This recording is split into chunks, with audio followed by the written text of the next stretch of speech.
유럽인들이 아메리카에 도착하기 전 이 대륙에는 이미 수천 개의 언어가 존재했습니다. 각자의 농법과 별자리 지식, 의술과 건축 방식을 가진 수백 개의 민족이 저마다의 방식으로 살아가고 있었습니다. 아즈텍, 잉카, 이로코이 연맹, 라코타 이들은 단순한 원주민이 아니라 오랜 역사를 가진 독립된 문명이었습니다. 그런데 유럽인들이 도착한 이후 북미에서는 많은 부족들이 땅을 잃고 보호구역으로 이동했으며 언어와 문화 상당수가 사라졌습니다. 반면 남미 안데스 지역에서는 지금도 원주민 언어로 시장이 열리고 수백 년 된 전통이 일상 속에 살아있습니다. 같은 아메리카 대륙의 원주민들. 그런데 왜 그들의 길은 이렇게 달라진 걸까요? 원주민 사회를 가장 먼저 그리고 가장 깊게 무너뜨린 것은 전쟁이 아니었습니다. 유럽인들이 가져온 천연두, 홍역, 인플루엔자 같은 전염병은 면역이 전혀 없던 원주민 사회를 빠르게 쓸어갔습니다. 총과 대포보다 질병이 더 강력했다는 역사학자들의 말은 과장이 아닙니다. 하지만 질병 이후 각 지역의 역사는 서로 다른 방향으로 흘러갑니다. 북미에서는 유럽계 정착민의 확장과 함께 원주민들이 점점 서쪽으로 밀려났습니다.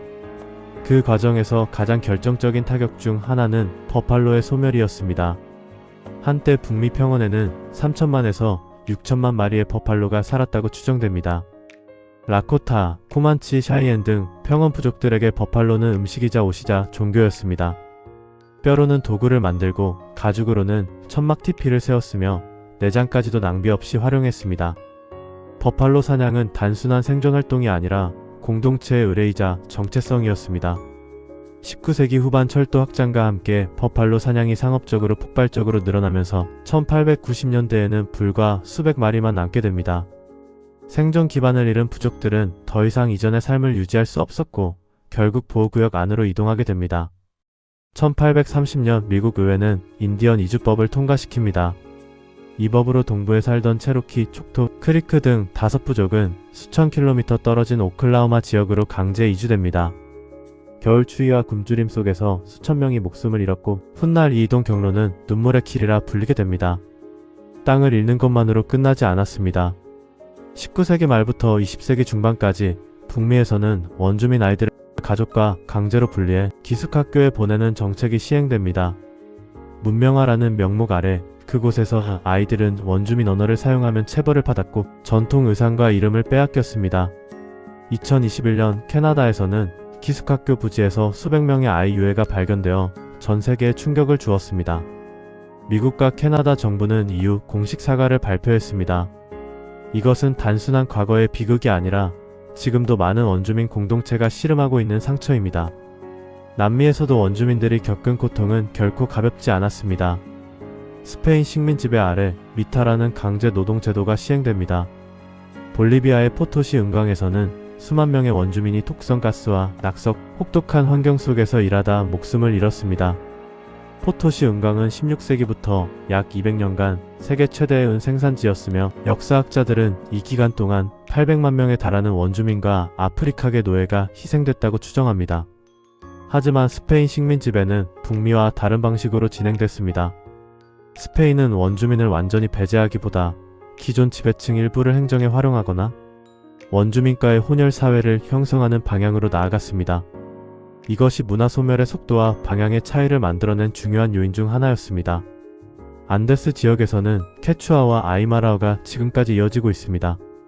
현재 페루, 볼리비아, 에콰도르 등지에서 케추아어 계열 언어를 사용하는 인구는 약 800만에서 1000만 명으로 추정됩니다. 페루와 볼리비아에서는 케추아어가 공식 언어 중 하나로 지정되어 있습니다.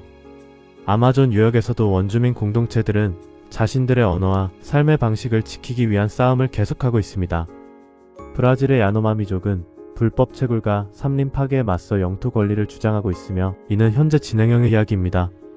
오늘날 원주민 공동체들은 단순히 역사적 피해자가 아닙니다. 그들은 능동적으로 자신들의 문화와 권리를 되찾고 있습니다.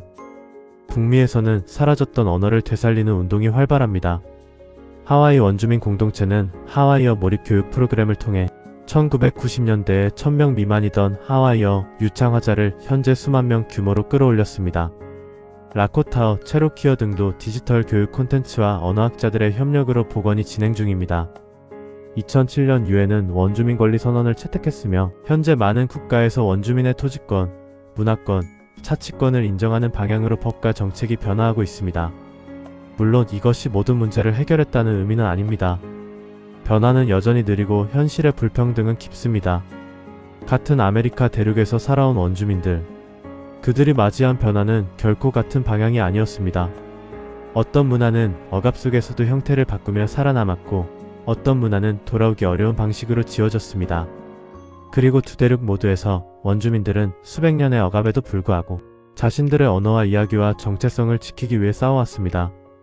이것은 먼 과거의 이야기가 아닙니다. 지금 이 순간에도 아마존의 어느 마을에서, 보호구역의 어느 학교에서, 안데스의 어느 시장에서 그 이야기는 계속되고 있습니다.